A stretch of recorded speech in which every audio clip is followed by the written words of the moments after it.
In a towering glass office overlooking the city, James Carter, a self-made millionaire CEO, thrives on logic, precision, and power. But all of that changes the moment a soaked 7-year-old boy walks through his door holding a handwritten resume. His name is Ethan. His hands tremble, but his voice is steady. "I can make bracelets. I fix things. I don't bother people, I just want to save my dad." James is used to boardroom battles and billion-dollar deals, not pleas from children. Yet something in Ethan's eyes, raw, honest, desperate, cuts deeper than any contract ever has. The boy walked 5 miles through a storm, carrying hope like a shield. He's asking for a chance, not for himself, but for the father lying in a public hospital, waiting to die. As James follows Ethan into a part of the city he's long forgotten, he finds more than poverty. He finds a memory, a father, a promise, and when Ethan places a weathered watch beside his father's bed, James freezes. It's the same model he gave his dad before losing him years ago. Is this fate, redemption, or the beginning of something he never thought he needed? Stay with us. This isn't just a story of wealth and charity. It's about the kind of love that rewires your soul. Subscribe now for stories that reveal how ordinary moments can change everything. The storm hadn't let up for hours. Rain lashed against the tall windows of Carter Tower, blurring the skyline of New York City into streaks of gray. Inside, James Carter sat behind his glass desk, surrounded by polished chrome, minimalist furniture, and silence. His assistant had left for the evening, and the board meeting had been canceled due to weather. Still, James remained, reviewing projections he already knew by heart. He liked the quiet. It obeyed him. But then, a knock. Not from the sleek glass door that opened into the executive floor, but from the private service elevator behind his office, one only a handful of staff even knew existed. James turned, brows furrowed, as the door creaked open and a figure emerged from the shadows. A boy, no taller than 4 feet, drenched to the bone, hair plastered to his forehead, shoes soaked and squeaking. His coat was 2 sizes too big, held together by one stubborn button. In his hand, clutched like treasure, was a folded sheet of notebook paper. James stood slowly. "Security let you up here?" The boy shook his head and stepped forward cautiously, placing the paper on James's desk like a sacred offering. "I wrote this for you," he said, voice thin but composed. "It's my resume." James didn't reach for the paper immediately. He studied the boy. The muddy sneakers, the knuckles red from cold, the determined set of his small jaw. "I'm Ethan," the boy continued. "I can make bracelets. I fix things. I don't cause trouble. I just want a job. To save my dad." Something about the way he said it, no drama, no pleading, made James's throat tighten. He picked up the page. The handwriting was jagged but careful. Ethan Miles. Age, 7. Skills, crafting, helping, carrying groceries, cleaning, quiet. Goal, earn money to buy medicine. Note, I don't need a real job. I just need someone to give me a chance. Please. At the bottom, a single word in large, bold letters. Please. James set the paper down. "Where's your mom?" "She left when I was 5, Ethan replied without flinching. "It's just me and my dad now. He's in the hospital. His heart's bad. He doesn't know I came here." James pressed his fingertips together, his mind racing. Not with disbelief, but with memory. He'd grown up with nothing too, but no one had ever walked into his office like this. No one had ever looked at him the way Ethan was now, as if James were the only chance left in the world. "How did you get here?" James asked softly. "I walked." Ethan shifted on his feet. 5 miles. I saw your name in a magazine once. Said you fixed problems. You're the only person I could think of." For a long moment, James said nothing. The boy waited in silence, refusing to tremble, though his fingers fidgeted behind his back. Then, James moved. He took off his suit jacket and draped it around Ethan's small shoulders. The gesture startled them both. "You hungry?" Ethan nodded hesitantly. "There's a diner across the street," James said, reaching for his keys. "You like grilled cheese?" Ethan's eyes lit up faintly. "I love grilled cheese." James paused at the elevator, glancing back at the soaked boy bundled in an oversized jacket. "We'll talk more there. Then you're going to tell me everything about your dad." As the elevator doors closed behind them, the storm raged louder. But for the first time in a long time, James Carter wasn't focused on business. He was focused on a boy with nothing to lose and everything to teach. The fluorescent glow of the corner diner softened as James and Ethan slid into a vinyl booth. The storm continued to batter the city outside, but inside, the clink of silverware and the hum of conversation felt oddly comforting. A waitress brought water, gave Ethan a kind smile, and handed them menus without asking questions. James appreciated that. Ethan sat across from him, his small fingers still clutching the edges of James's blazer, which hung off him like a robe. The boy looked down at the table, nervously tracing a pattern on the wood grain. "You ever been here before?" James asked gently. Ethan shook his head. "We don't usually eat out. It costs too much." James studied the boy a moment longer. His eyes weren't just tired. They were trained. Watching. Calculating. Surviving. "Then tonight's on me," James said, picking up the menu. "And you're getting whatever you want." "Grilled cheese is enough," Ethan said quickly. "And maybe some tomato soup?" James gave the waitress a nod. "2 grilled cheeses, 2 soups, and pie. He'll need pie." When the woman walked away, Ethan sat up straighter. "Thank you. For not calling the cops." James blinked, surprised. "That was your worry?" Ethan nodded. "Most grown-ups don't believe kids, especially not when we show up wet and alone." The statement cut deeper than it should have. James leaned forward, lowering his voice. "I believed you the moment you stepped into my office." Ethan looked up, cautious. "Why?" "Because I've been where you are." "Not exactly," James added quickly, "but close enough. I know what it's like to carry the world when you're too young to even carry your own backpack." Ethan seemed to consider that, his expression softening. "You said you'd let me tell you about my dad." James nodded. "I'm listening." Ethan took a deep breath. "His name is David. He used to be a mechanic. Good one. He fixed our neighbor's engine in under 10 minutes once, said it was muscle memory." He smiled faintly. "But after Mom left, he got tired. Started coughing all the time. At first, he said it was just allergies. Then the doctor said it was his heart." James listened intently, his own heart gradually slowing from its usual executive rhythm. "We moved into our truck when we couldn't pay rent anymore," Ethan continued. "It's parked near an old construction site. Nobody bothers us there. He still tried to work when he could, but it got bad last month. He collapsed." Ethan swallowed hard. "They took him to the hospital, but it's not a good one. No insurance, no help." James leaned back slightly, absorbing the weight of it. "You said he doesn't know you came to find me." Ethan shook his head. "He'd tell me not to bother strangers, that we'd figure it out." He hesitated. "But I didn't want to wait and lose him." Their food arrived then, momentarily interrupting the gravity. Ethan reached for his sandwich but paused. "I have something for you," he said, digging into his soaked backpack. James raised an eyebrow as the boy pulled out a plastic bag, carefully unwrapping a thin, braided bracelet made of thread and beads. "I made it," Ethan said, sliding it across the table. "For good luck. You helped me, so I want you to have it." James stared at the tiny gift. It was uneven in places, some beads too large or too loose, but it was crafted with care, intention. It was more real than anything he'd been handed in a boardroom in the last 5 years.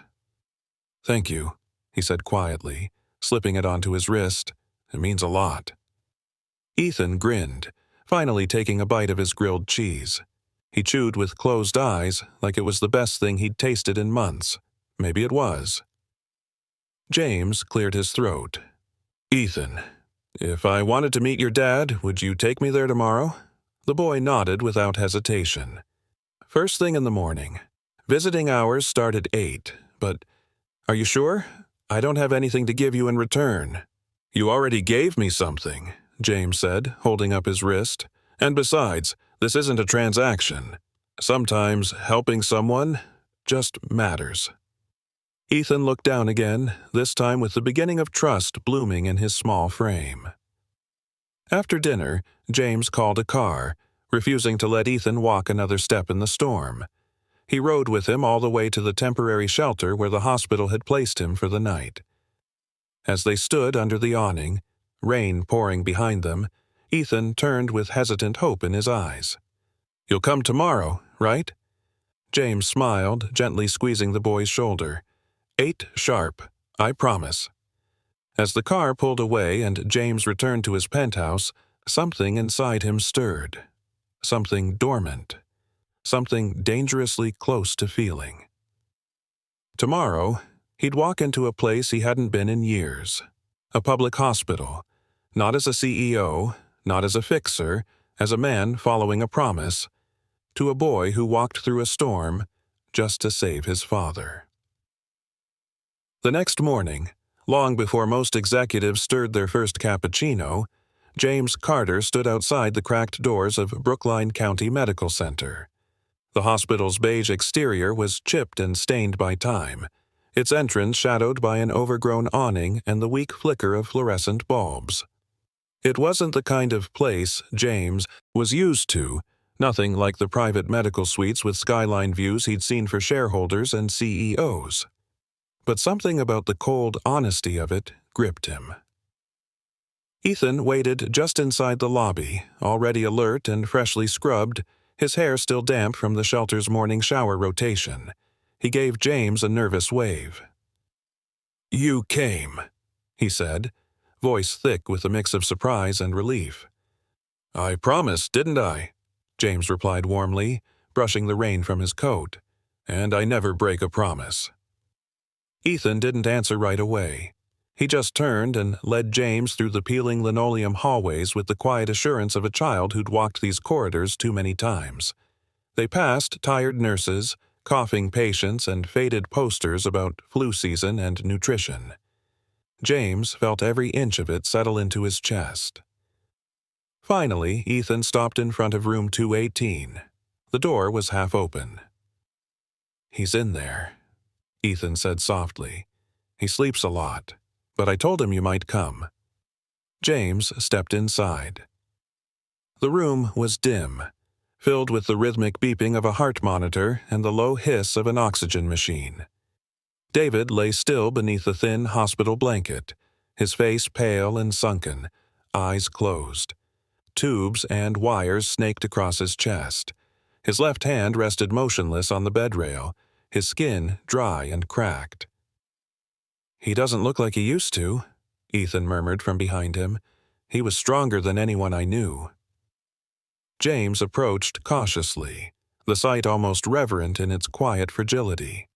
He placed a hand gently on the metal railing and studied the man who had raised a boy strong enough to walk into a skyscraper and ask a stranger for help. "You must be David," he said quietly, unsure if the man could hear. "Your son. He's remarkable." Ethan moved beside him and reached into his backpack. With delicate care, he pulled out a crumpled paper, the same handmade resume he had delivered to James's office. He placed it on the side table, smoothing it flat. Then, without a word, he unzipped the outer pocket and retrieved something smaller, a tarnished old wristwatch. He placed it on the tray next to the bed. James tilted his head, eyes narrowing. "That watch? It was his favorite," Ethan said. "He said it was a gift a long time ago, from someone who mattered." James stepped closer. The watch's face was cracked, the leather band nearly worn through, but the inscription on the underside was unmistakable. "For every moment that matters, J.C." His breath caught. It couldn't be. "I gave this to my father 25 years ago," James whispered.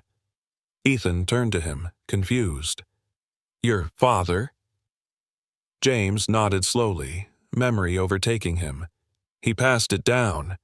I thought it was gone after he died, but it looks like somehow it ended up with your dad." Silence filled the room as the truth circled unspoken. Questions pulsed in James's chest. How did David get the watch? What was the connection? But he couldn't ask them now. Not here, not yet. Instead, he turned to Ethan. "I want to help. Not just today. I mean, really help." Ethan's eyes lit with cautious hope. "You mean, like, take Dad to a better hospital? Better than this?" James said with a soft smile. "Absolutely. I'll call my team. We'll move him today. Private transport, private care, the best specialists in the city. Your dad deserves that." Ethan blinked hard, his small face tightening as he fought the emotion. "Really?" James knelt so their eyes met. "You asked me to save your dad. That's what we're going to do." Ethan threw his arms around James without warning, gripping him tightly. James stiffened at first, caught off guard, then slowly wrapped his arms around the boy. It was awkward, but it was honest. When they pulled apart, Ethan wiped his face quickly. "He's going to get better now, right?" James couldn't promise that. But what he could promise, what he would promise, was that Ethan wouldn't have to face it alone again. "I'll do everything I can, Ethan. I swear it." The boy nodded, and for the first time in days, he smiled. Not a smile of politeness or survival, but one of fragile, genuine relief. Later that afternoon, a team of professionals arrived, coordinated by James's personal assistant and a small army of contacts. They handled David's transfer with quiet efficiency, and within hours, the man who had been languishing in a forgotten corner of the city's medical system was resting in a state-of-the-art facility overlooking the downtown skyline.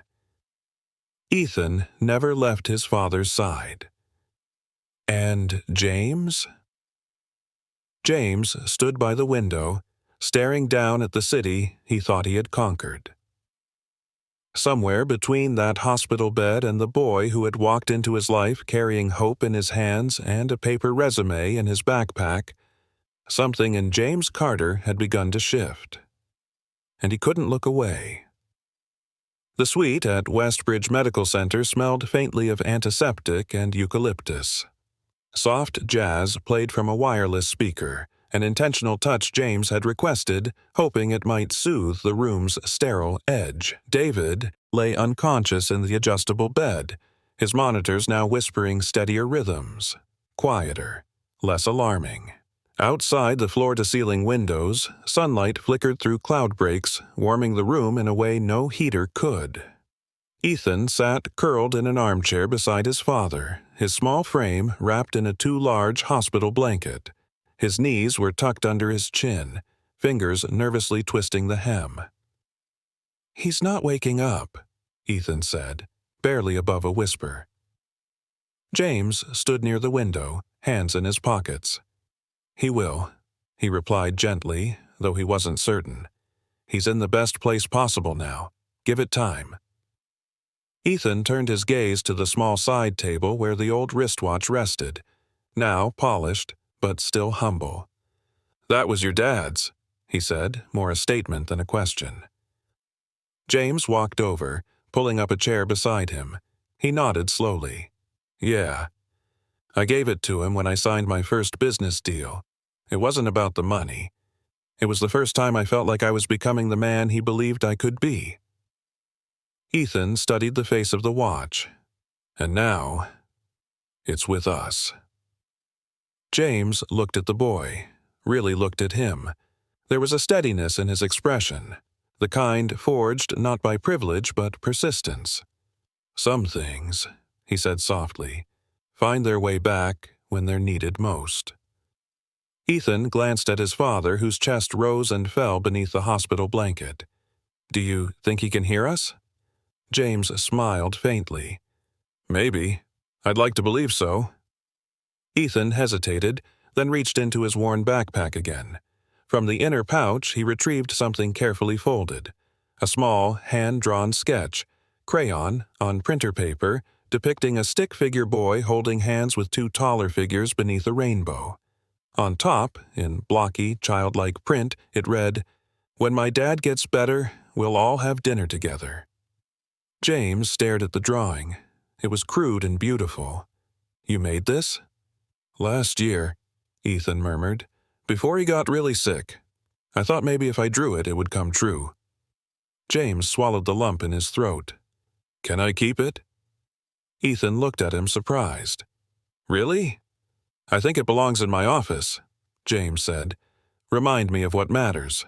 Before either could say more, a nurse entered.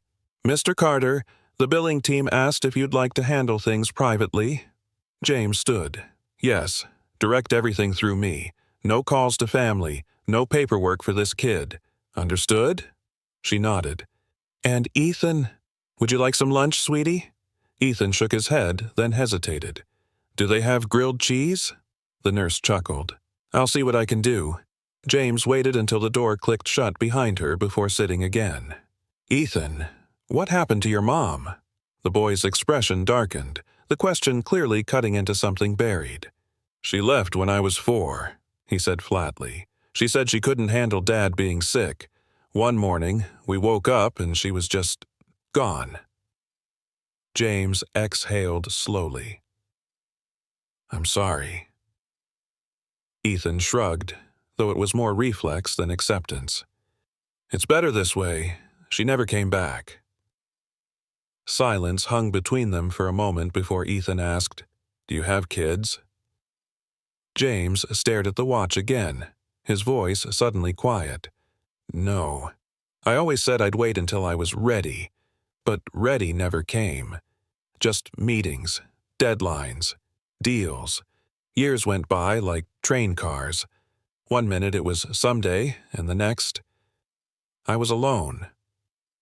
Ethan didn't say anything, just stared at him with a look James couldn't define, part sympathy, part curiosity, part quiet wisdom. "She would have liked you," the boy said finally. "Your mom?" Ethan nodded. "She liked people who kept their promises." James offered a smile, soft but sincere. "Then I'll try not to let her down." Hours passed. Doctors came in and out, adjusting IVs and checking David's vitals. James stayed. He canceled his afternoon meetings without a second thought. His assistant was stunned. "You're what?" she'd asked over the phone. "Busy," James replied calmly. "Tell the board the world won't end without me today." By evening, the hospital suite had transformed into something far warmer than it had any right to be. The grilled cheese arrived with a side of tomato soup. Ethan devoured it gratefully while James filled out forms on his phone, coordinating follow-up care, transferring medical records, setting up a round-the-clock team. "You don't have to do all this," Ethan said quietly between bites. "Yes," James said, meeting his eyes. "I do."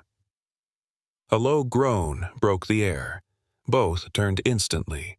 David's fingers twitched. Ethan scrambled to the bedside. "Dad! Dad!" David's eyelids fluttered. James called the nurse. Ethan held his father's hand tight. "It's okay. I'm here." A raspy voice, barely audible, whispered back, "Ethan." It was the first word David had spoken in days. And, for the first time in just as long, Ethan allowed himself to believe in miracles. James stepped back, heart thudding.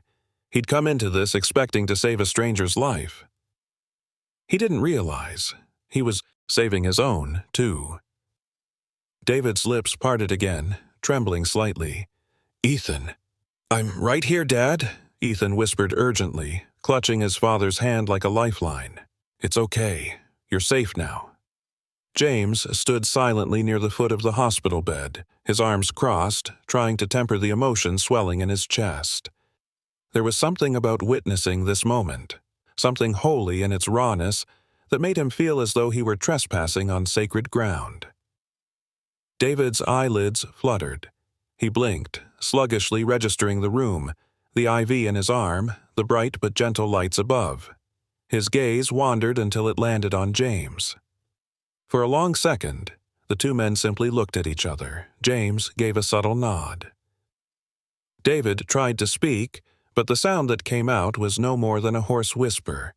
Ethan poured a small cup of water and held the straw to his father's lips. David drank slowly, then coughed weakly, his body struggling to reawaken.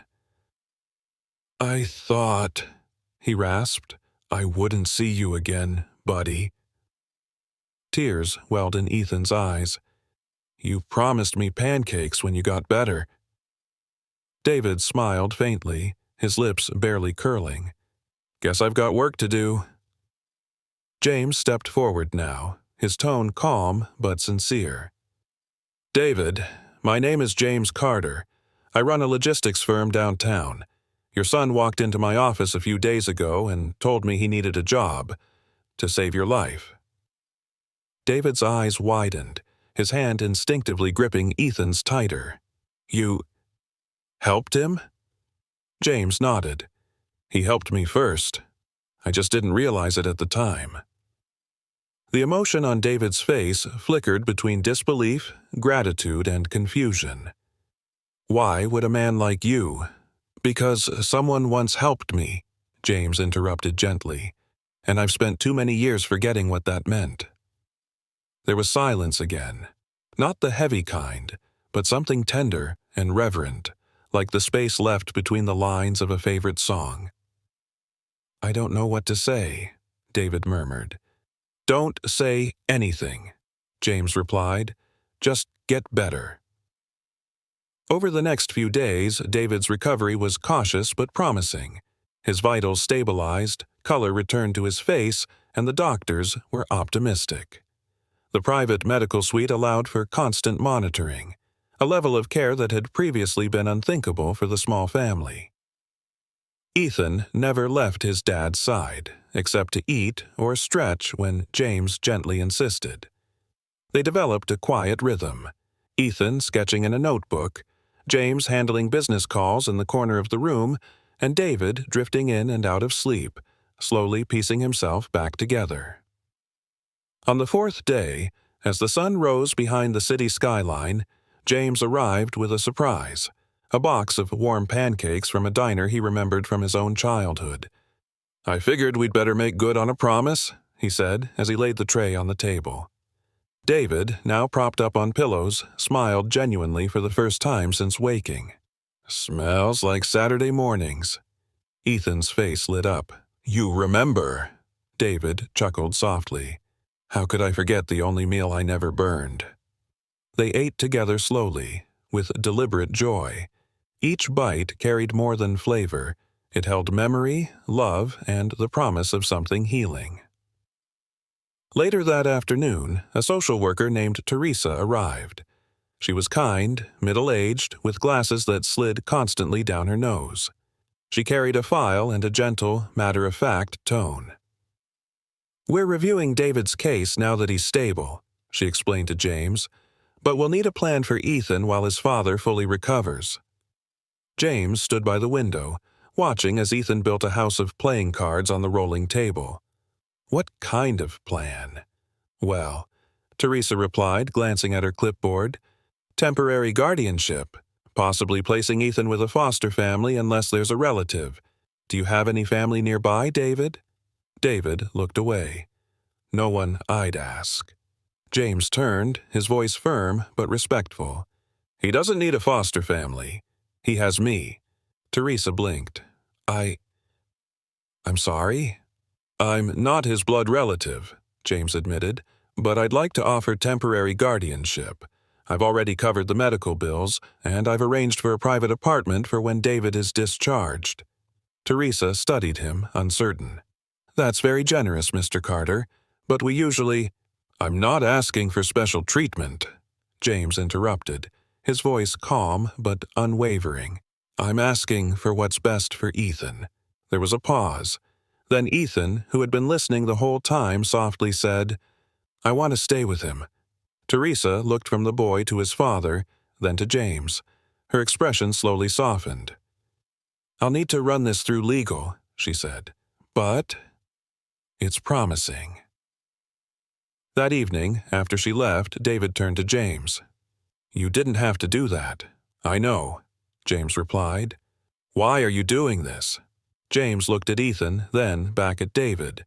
His answer came low and firm. "Because I made a promise to your son, and because somewhere along the way, he became family." David nodded slowly, emotion flooding his tired eyes. He extended his hand toward James, no longer as a patient, but as a father entrusting something sacred. James took it without hesitation. 3 days after the social worker's visit, the hospital room felt less like a place of recovery and more like a pause between storms. David's health continued to improve, but every beep of the monitor, every clipboard check, reminded them that the future still carried uncertainty. James had taken to arriving early, often with breakfast and that same quiet resolve that comforted Ethan more than he could put into words. On a particularly gray morning, Ethan rummaged through his old blue backpack, the seams fraying, its zipper catching on the fabric. He pulled out something wrapped in a sock and carefully unrolled it on the table next to his father's hospital bed. James, seated nearby with a cup of black coffee in hand, glanced over and raised an eyebrow. "What have you got there, champ?" Ethan didn't answer right away. Instead, he turned the small object gently in his fingers and placed it beside his dad. "I kept it safe," he whispered. "I didn't want anything to happen to it." It was an old wristwatch. The leather strap was cracked and worn. The face was scratched but intact. The hands had stopped moving long ago, yet despite its condition, it radiated an odd kind of dignity, like it had a story, a soul. James leaned forward slowly, his breath catching in his throat. That watch. He knew it. Not just the model, not just the brand. That very watch. His voice came out unsteady. "Where did you get that?" Ethan looked up. "It was my dad's. He said someone gave it to him when he was younger. A man who helped him when he had nothing. It stopped working, but he always kept it. He said it reminded him to keep going." James reached for the table, his fingers tracing the worn leather. "I know this watch," he said quietly, almost to himself. "I gave this to a young mechanic when I was in college. He fixed my car on the side of the road. Wouldn't take a dime, said, 'Just pass it forward someday.' So I gave him my watch." David stirred slightly at the mention. He'd been half asleep, but the voice, James's voice, had a tone in it that pulled him from the haze. "That was me," he said hoarsely, his eyes fluttering open. "I remember. You had just left a lecture at Western Tech. Your old Nissan broke down." James's eyes widened. "You worked at the Shell station off Route 9? David nodded faintly. "It was winter. You looked like you hadn't slept in days." James sank into the chair, stunned. "That was the first time I ever thought I might not make it. I just buried my father. That car was everything I had left of him. I was ready to walk away from it." "And I told you," David murmured with a smile, "don't quit just because it's cold outside." James nodded, the memory washing over him like warm rain. Silence filled the room for a beat too long. Then Ethan, wide-eyed and speechless, broke into a grin. "Wait, you two knew each other before?" "Not really," James said softly. "But sometimes even a few minutes can change your life." Ethan's voice was barely above a whisper. "Like when I came to your office?" James met his eyes, this time with a gentle nod. "Exactly like that." Later that evening, after Ethan had fallen asleep in the reclining chair, James and David talked quietly, the room lit only by the glow of a single lamp. "You know," David began, staring at the ceiling, "I never forgot that day. That watch got me through harder years than I can count. Every time I looked at it, it reminded me that kindness exists. That hope can come from anywhere, even a stranger with a broken car and a bruised heart." James exhaled slowly, his voice deep, reverent. "I lost that hope for a long time, David. I buried myself in work, in control, in everything that made sense on paper. But your son reminded me how to feel again." David turned to him, his expression vulnerable. "You don't owe us anything." "But I want to," James said firmly. "I'm not just doing this out of guilt, or some misplaced sense of duty. I care about Ethan, deeply, and I want to help you both build a life." There was a long pause. Then David, voice breaking, whispered, "I was scared to ask for help. I didn't think anyone would come." "You didn't have to," James replied. "Your son did." The next morning, James walked into the hospital with something tucked under his arm, a small, carefully wrapped box. Ethan ran up to greet him, still in hospital slippers. "What's that?" James smiled and handed it to him. "Open it." Inside was a brand-new leather-bound sketchbook, a dozen pencils, and a note on crisp stationery. "For the boy who taught a man how to feel again. J.C." Ethan hugged him without thinking, fiercely, gratefully. From across the room, David watched them quietly, the old watch still resting on the bedside table, now ticking once again. The first time David sat up in bed without assistance, James was there, gently placing a pillow behind his back. "Easy," James said softly. "Don't rush it." David gave a weak smile. "I've always been stubborn. It's hard not to rush when you've spent months doing nothing but waiting." Ethan sat at the edge of the bed, watching his father with wide, hopeful eyes. "You're really getting better, right?" David nodded slowly. "Thanks to both of you." Ethan's head tilted. "I just asked for help. He's the one who moved mountains." James chuckled quietly, brushing a hand through his neatly combed hair. "You did more than ask, kid. You believed. You walked into my office with nothing but a crumpled note and more courage than most grown men I know." David turned toward James. "I've been trying to figure out how to thank you, but I don't think there are words for what you've done." "You don't need to thank me," James replied gently. "Just let me stay." That simple request hung in the air. Let me stay, not as a CEO, not as a stranger who donated out of guilt, but as a man who had come to care, deeply, for a boy who had knocked down his emotional walls and a father whose quiet dignity reminded him of everything he thought he'd lost. David searched James's face. "Why us?" James looked to Ethan, who had now curled up against the pillow, worn out from the hospital routine. "Because, for the first time in years, I don't feel empty when I walk into a room." By the end of the week, David was stable enough to leave the hospital. James handled everything: prescriptions, paperwork, insurance forms. When the hospital clerk asked for the name of an emergency contact, David paused, then wrote, "James Carter." The discharge nurse raised an eyebrow. "Family?" David didn't hesitate. "Yes." They moved into a temporary furnished apartment James had secured. Bright, clean, with 2 bedrooms and a living room that looked like someone had actually thought about what a home should feel like. There were toys waiting on Ethan's bed, a stocked pantry, a little note card on the fridge that read, "Welcome home, gentlemen." The first evening, they ordered pizza and ate it on the floor, using paper plates and napkins folded like they were in a fancy restaurant. James let Ethan pick the movie, something animated and loud, and sat beside him, laughing at the wrong moments just to hear the boy giggle harder. It was imperfect, messy, honest, and it was everything. The next morning, the knock came early. It was Mrs. Howard, the social worker, clipboard in hand, expression unreadable. "I'm here for the scheduled welfare check," she said briskly. James welcomed her in, offering coffee. She declined. Her eyes scanned the apartment.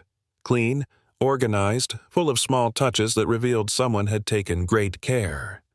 David sat on the couch looking stronger by the day. Ethan was coloring at the table, his socked feet swinging. Mrs. Howard cleared her throat. "I need to ask, Mr. Carter, are you planning to seek guardianship?" David sat up straighter. James looked between the two of them. "If that's what's best for Ethan, then yes. I want to be part of his life, permanently." Ethan's eyes widened. "You want to be my dad?" The word dad dropped into the room like a soft bell. James knelt beside him. "Only if you want me to, buddy." Ethan threw his arms around James's neck without hesitation. I do.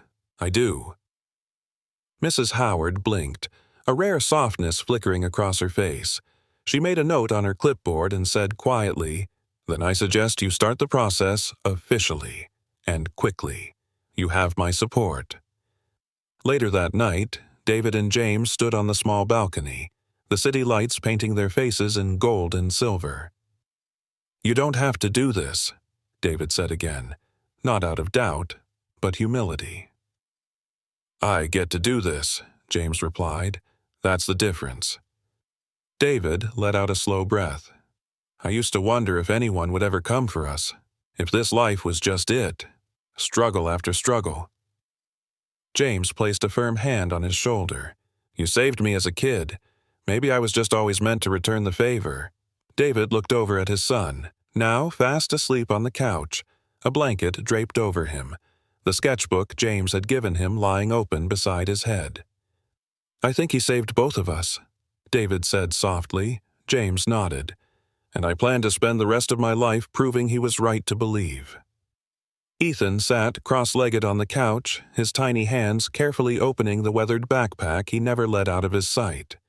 The apartment was quiet, save for the gentle hum of the fridge and the faint tap of rain against the windows. James had just finished folding laundry, something he hadn't done in decades, but strangely found calming now. "I want to show you something," Ethan said, his voice soft yet steady. James looked up. "What is it, champ?" From the backpack, Ethan pulled out a cloth bundle wrapped in an old t-shirt. He unfolded it with the reverence of a child handling treasure. Inside was a battered wristwatch.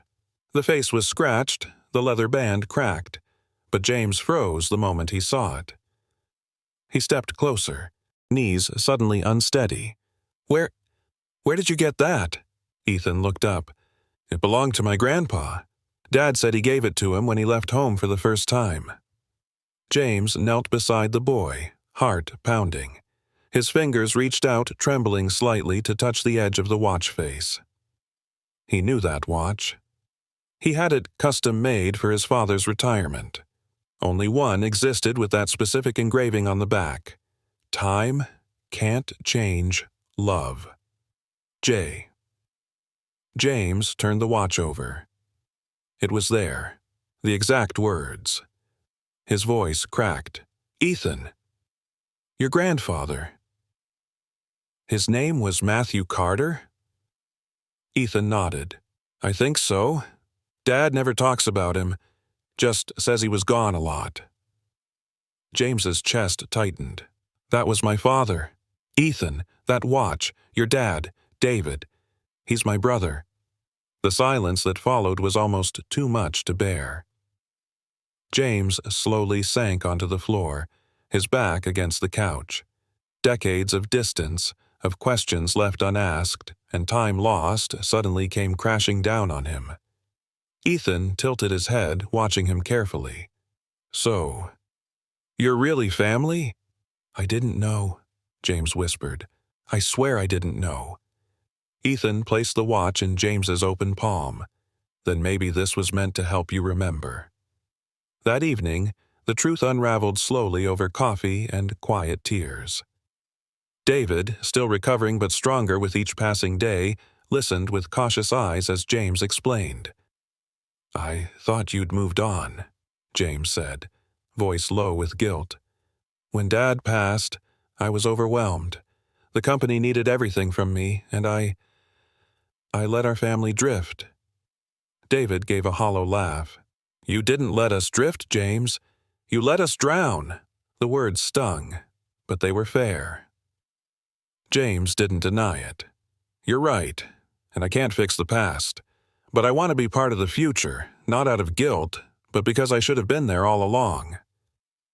David looked toward Ethan, who had fallen asleep on the couch again, the sketchbook still beside him. He's always wanted family.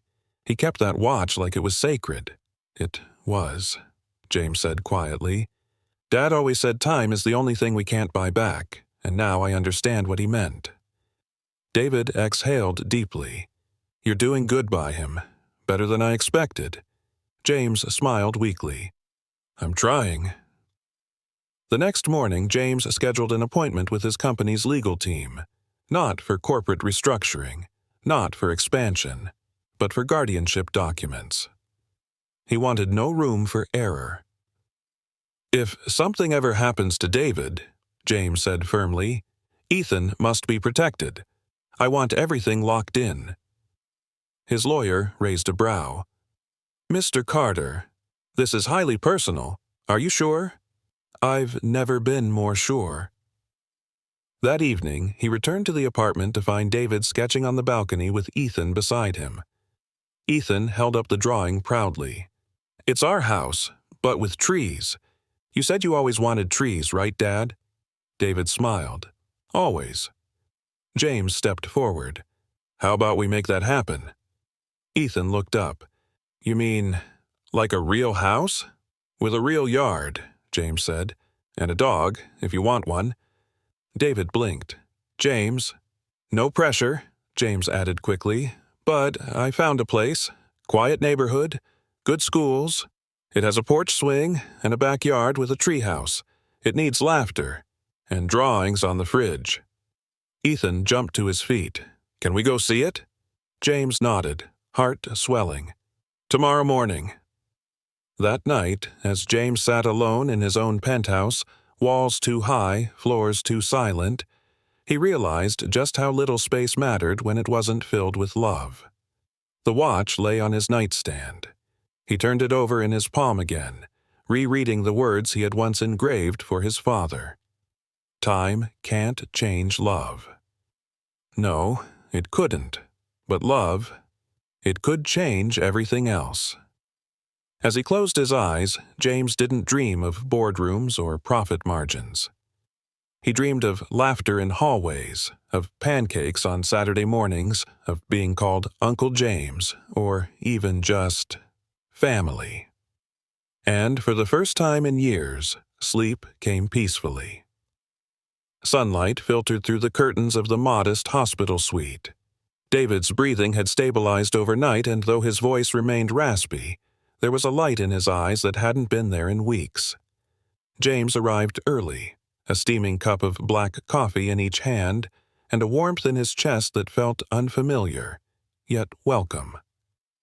David looked up from the hospital bed as James entered. "Didn't expect to see you this early," he muttered, managing a faint grin. James handed him the cup. "I didn't sleep much," he replied. "Kept thinking about your boy's drawing and about Dad's watch." David studied him for a long moment before nodding slowly. "You really didn't know." James shook his head.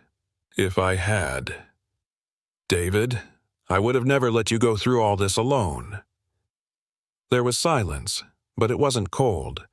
It was the kind of silence that builds a bridge between two people who've stood on opposite sides for far too long. "I used to hate you," David said, not cruelly, just honest. "For walking away, for choosing the company over us. But Ethan, he has this way of forgiving that humbles me every day." James swallowed hard. "Maybe he learned it from you," David chuckled weakly. "He learned it from needing it." Just then, the door opened and Ethan stepped in, his hair tousled from sleep, his arms wrapped around a faded sketch pad. "Uncle James," he beamed, the words rolling off his tongue naturally now. "Can we go see the house today?" James smiled. "That's the plan." "Can Dad come?" David raised an eyebrow. "Let's see how I feel after breakfast." "Okay," Ethan said, hopping up onto the edge of the bed beside his father and opening his sketch pad. "Then I'll show you what I drew last night, It's the backyard. I added a doghouse. I think we should name him Rocket." James watched the two, heart full. "Rocket's a great name." As the morning wore on, James called the real estate agent and arranged a private showing. He also had his assistant put together a welcome home care package.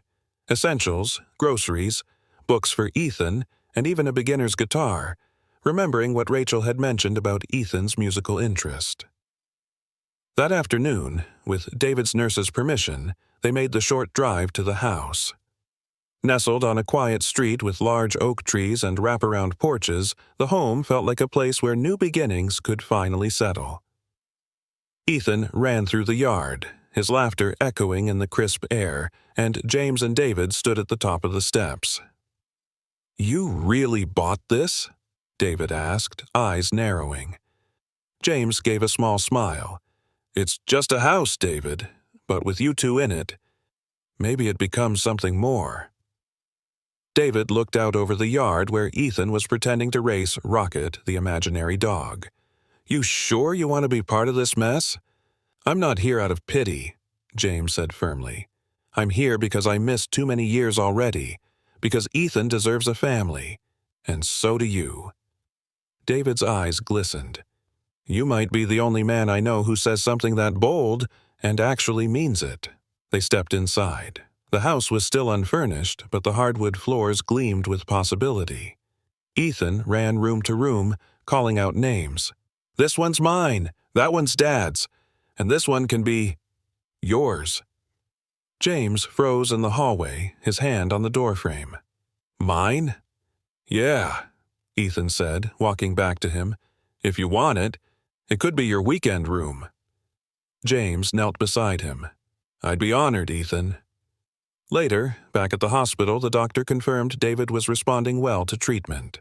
His prognosis wasn't perfect, but it was hopeful. That night, after dinner, James tucked Ethan in on the fold-out couch near David's bed. The boy yawned and rubbed his eyes. "Uncle James?" "Yeah, buddy? Are you still going to come tomorrow?" James leaned closer, brushing back Ethan's hair. "I'm not going anywhere, okay?" Ethan nodded drowsily. "Good, 'cause this time feels like the start of something. Happy." James sat with him until his breathing slowed into sleep. He turned to David. "I'm going to have the paperwork drawn up tomorrow. I want to make it official. In case anything ever happens, I want to be there for him, for both of you." David looked at him, emotion shimmering behind tired eyes. "Then I guess I need to start learning how to be a brother again." James smiled softly. "We'll figure it out, one day at a time." Outside, the city lights twinkled like the past, trying to make peace with the present. James stood, stretched, and looked at the two people who had altered the rhythm of his life forever. It no longer mattered how many years he had spent in penthouses, in glass-walled offices, in the first-class cabins. Here, in this shared room, with this boy and his brave father, was the only place that felt like home. Morning came quietly. The soft hum of hospital machinery, the faint sound of traffic filtering through sealed windows, everything felt suspended in a moment of fragile peace. James was still there, seated in the chair between David's bed and Ethan's makeshift couch.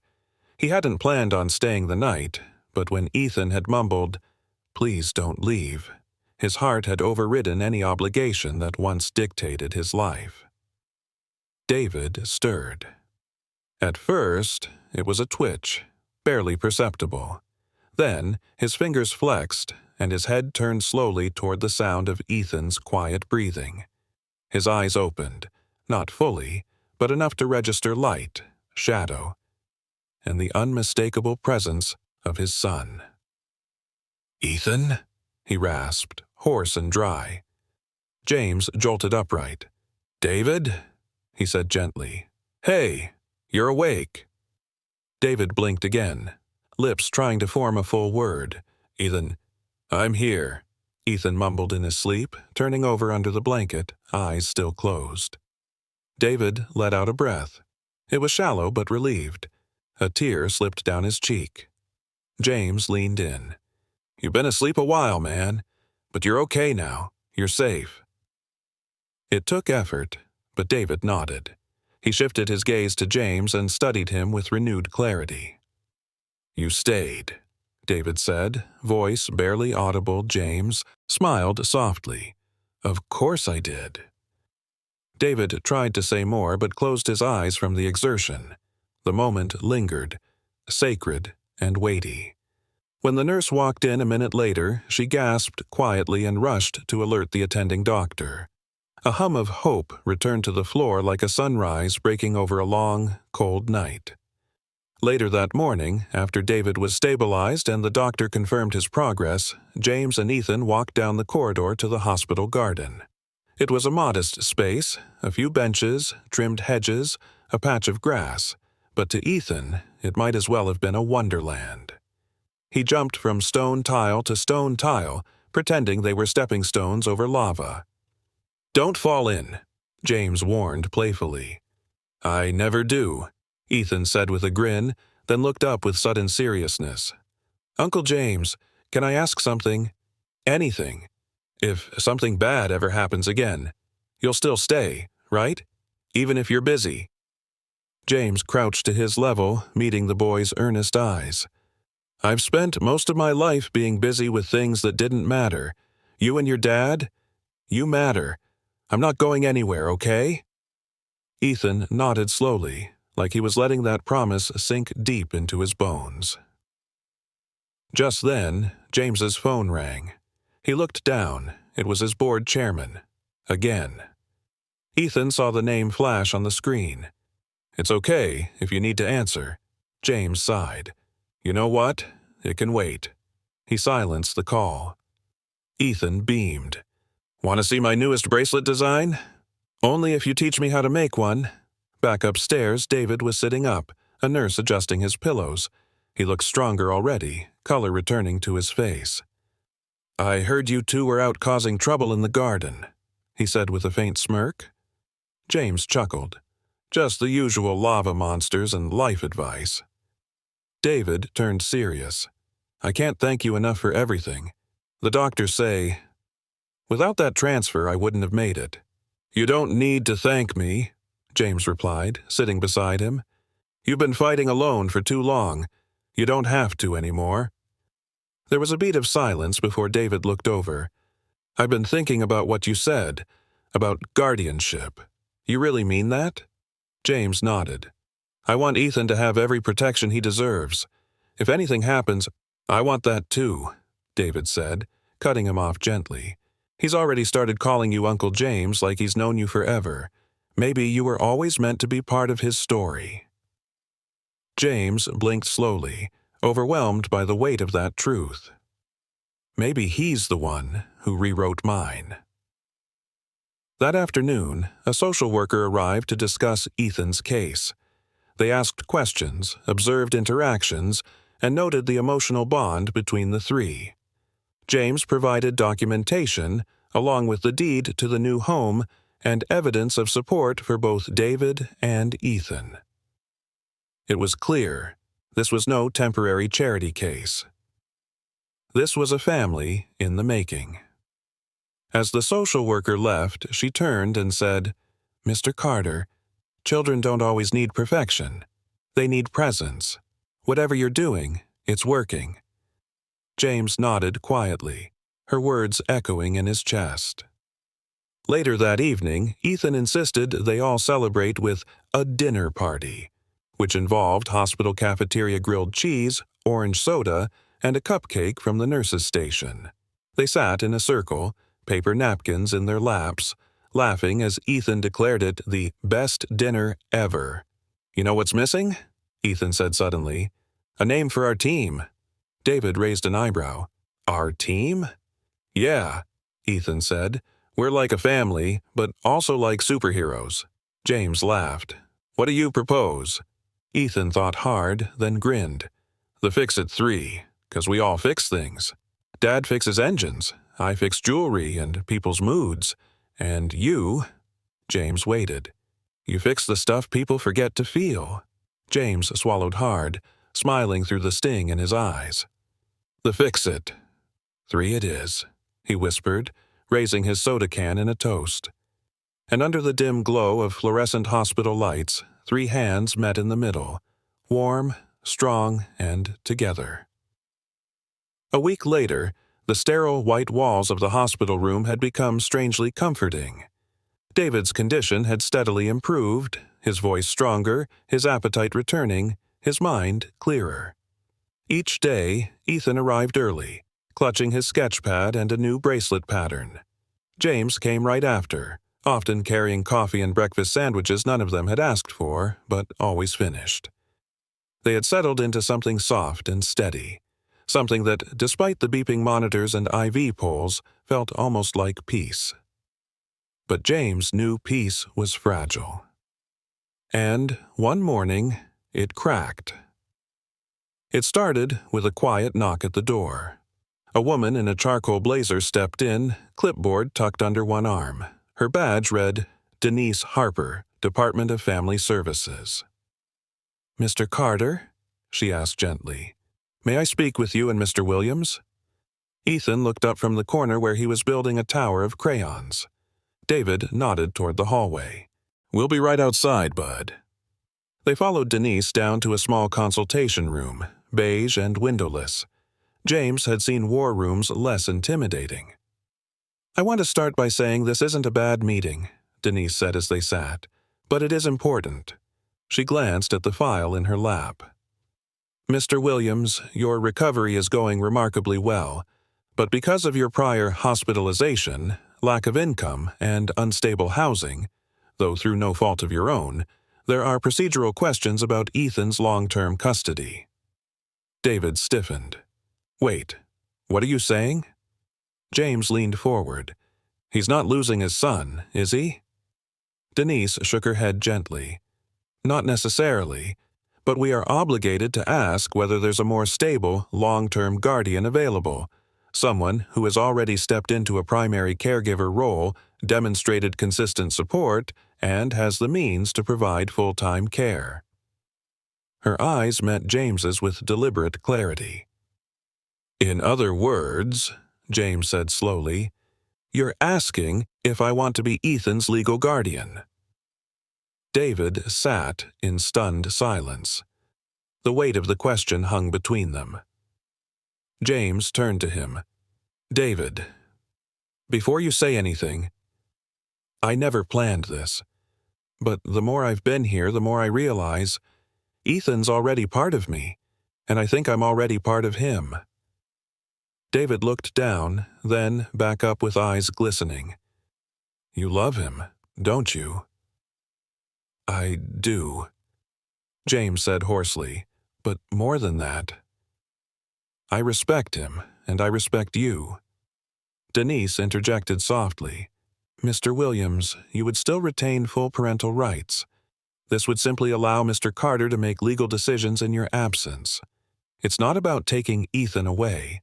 It's about protecting him if something happens." David exhaled deeply. "I've never had anyone in my life step up the way you have." He turned to James. "If I could pick someone in the whole world to stand beside my son, it'd be you." Silence settled again, this time gentler. Finally, James turned to Denise. "What do you need from me?" She smiled. "Just your signature and your heart." Later that day, James brought Ethan to a quiet park near the hospital. Spring was starting to whisper its way into the city, the trees trembling with new buds, the air just warm enough to make you believe in change. They sat on a bench near a duck pond, Ethan's legs swinging, his eyes squinting in the sun. "Ethan," James began carefully, "your dad and I had a talk today about the future."